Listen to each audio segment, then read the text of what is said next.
હું અજયસિંહ ઠાકુર. આજનો જે વિષય છે એ ક્યાંક ને ક્યાંક જ્યુડિશિયલ સાથે, પોલીસ વિભાગ સાથે સંકળાયેલો છે અને તેના માટે આપણી સાથે અહીં નવસારીના ખૂબ પ્રખ્યાત વિદ્વાન અને નવસારીની અંદર એક મોટું નામ ધરાવનાર પ્રતાપસિંહજી મૈડા આપણી સાથે ઉપસ્થિત છે.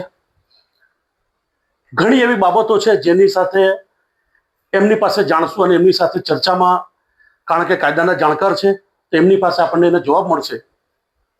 આપનું સ્વાગત છે બાપુ. મારો એક સવાલ એ છે કે સંવિધાનની અંદર, આપ તો કાયદાના તજજ્ઞ છો, અને સંવિધાનની અંદર એવું છે કે આરોગ્ય છે, ન્યાય છે, શિક્ષણ છે, એ વિનામૂલ્યે મળવું જોઈએ. તો આજના સમયમાં એ શક્ય છે ખરું?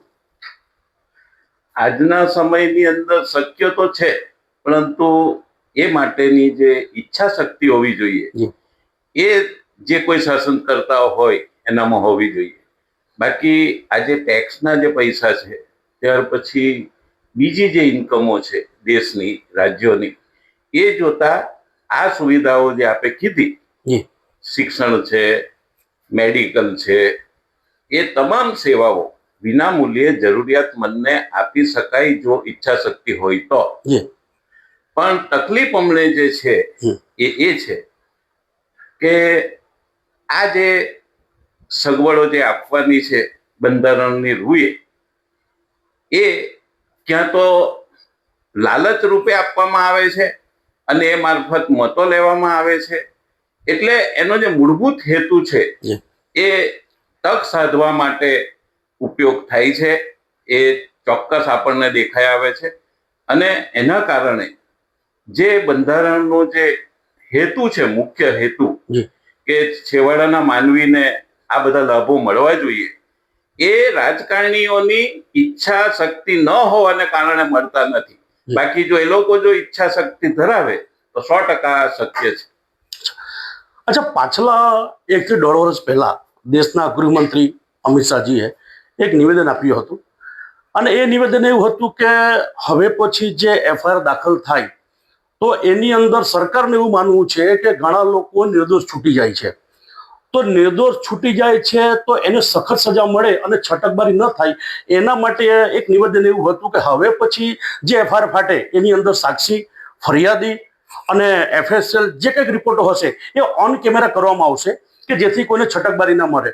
પરંતુ એની સામે જે ફરિયાદી છે એ ફરિયાદી કેટલો સાચો છે એની તપાસ માટે કોઈ નિવેદન એમના તરફથી હતું નહીં, અને ફરિયાદી સાચો છે કે ખોટો છે એ કોણ સાબિત કરશે? એ તમામ સાબિત કરવાની વાત તો પુરાવાના આધારે જ આવે. નામદાર કોર્ટની અંદર જે કોઈ પુરાવા આવે અને એના પરથી જો એ દોષિત લાગે તો નામદાર કોર્ટ એને સજા ફરમાવે. જ્યાં સુધી છેલ્લી કોર્ટ એને સજા નહીં કરે ત્યાં સુધી એને નિર્દોષ માનીને ટ્રાયલ ચલાવવાની છે. એટલે આ ટ્રાયલનો મૂળભૂત હેતુ જે છે એ સત્ય નામદાર કોર્ટ સમક્ષ લાવવાનો છે, અને એ સત્ય તપાસ કરનાર એજન્સી છે પોલીસ, એને લાવવાની હોય છે. પણ કરુણતા એ છે કે હાલે જે તપાસ કરનાર પોલીસ અધિકારીઓ જે છે એમની કાર્યક્ષમતામાં અભાવ છે. જે લેટેસ્ટ ટેકનોલોજી છે એનો ઉપયોગ કરવાની એમનામાં આવડત નથી. એ આવડત ન હોવાનું કારણ કે એમને કોઈ ટ્રેનિંગ નથી. એટલે તપાસ જે છે એ ખૂબ મહત્વની છે એફઆઈઆર દાખલ થયા પછી. એટલે તપાસ કરનાર અધિકારી એકદમ તટસ્થ ભાવે જે કોઈ સત્ય છે, જે સ્વરૂપમાં છે તે એને નામદાર કોર્ટની સમક્ષ લાવવા માટે એમણે જે ચાર્જશીટ રજૂ કરે એની અંદર એ મટીરિયલ એમણે નામદાર કોર્ટને આપવું પડે. પરંતુ મેં આપને કીધું તેમ કે પોલીસ તંત્રની અંદર જે લેટેસ્ટ ટેકનોલોજીનો ઉપયોગ કરવાની જે આવડત કે એના માટેની જે શિક્ષણ એ લોકોને મળવું જોઈએ, એ મને લાગે છે ત્યાં સુધી એ લોકો ઉપયોગ નથી કરતા. ને ખાસ કરીને એવા કેસો કે જેની અંદર આઈ વિટનેસ નથી હોતા, જે સર્કમટેન્શિયલ એવિડન્સના કેસો જે હોય છે એની અંદર સાયન્ટિફિક ઇન્વેસ્ટિગેશન છે એ ખૂબ અગત્યનું છે, કારણ કે એમાં કોઈ જોનારો છે નહીં ગુનો. બિલકુલ. એટલે એ સાયન્ટિફિક એવિડન્સ જે છે, માનો કે ડીએનએ ફિંગરપ્રિન્ટ છે, પછી ડોગ સ્ક્વોડની મદદ છે, એ બધી ઘણી સાયન્ટિફિક એ છે, તેનો ઉપયોગ કરે તો મારી દ્રષ્ટિએ કોઈ ગુનેગાર બચે નહીં. જી બાપુ, આપણે ઘણા કેસમાં જોયું છે અને અવારનવાર આપણો અનુભવ પણ રહ્યો છે કે એફઆઈઆર દાખલ કરવા પહેલા શું પોલીસ ઇન્વેસ્ટિગેશન કરવું જોઈએ કે ખરેખર આ ઘટના ઘટી છે કે કેમ, આ જ આરોપી છે કે કેમ? કારણ કે થાય છે એવું કે એફઆઈઆર ફાટી જાય છે, ચાર્જશીટની રાહ જોવી, પરંતુ આ ચાર્જશીટ અને બેલ એ જે પ્રક્રિયા છે મુખ્યત્વે આ તો સજા છે. કારણ કે ઘણા કેસોમાં જોવામાં આવે કે પોલીસ એમ કહે છે કે ભાઈ એ સાચું છે ખોટે કોર્ટ સાબિત કરશે, પરંતુ કોર્ટ સાબિત કરશે ત્યાં સુધી તો આરોપી ખચ્ચરગાળ થઈ જાય, એની ફેમિલી તૂટી જાય.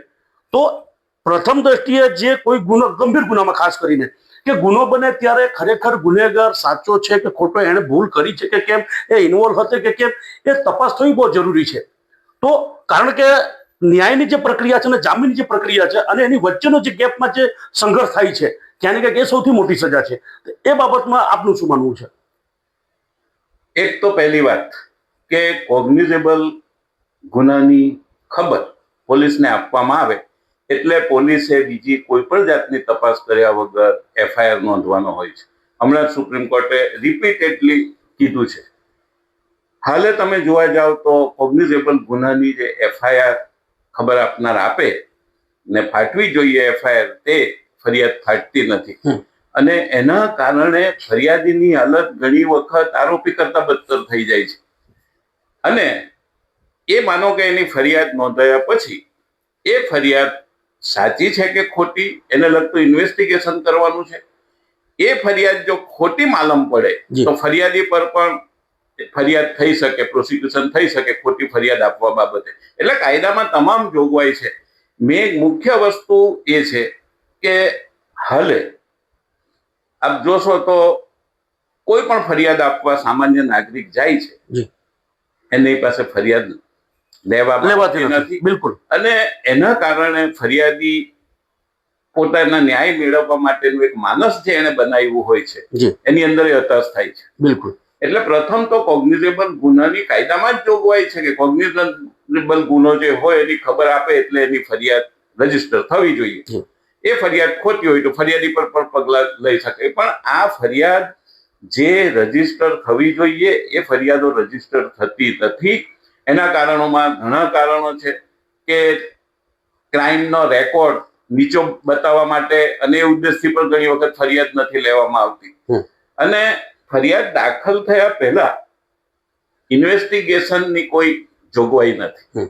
તમારે ફરિયાદ થયા પછી જ એનું ઇન્વેસ્ટિગેશનની પ્રોસેસ ચાલુ થાય. ને એક ગંભીર બાબત એ છે કે ફરિયાદ લેવી કે ના લેવી એ બાબતે હમણાં જે આપણા ગુજરાતમાં જે મને જાણકારી છે તે પ્રમાણે ડીએસપી સાહેબની કે કમિશનર સાહેબની પરવાનગી પછી જ એફઆઈઆર, કાયદામાં એવી કોઈ જોગવાઈ નથી. એફઆઈઆર તમારે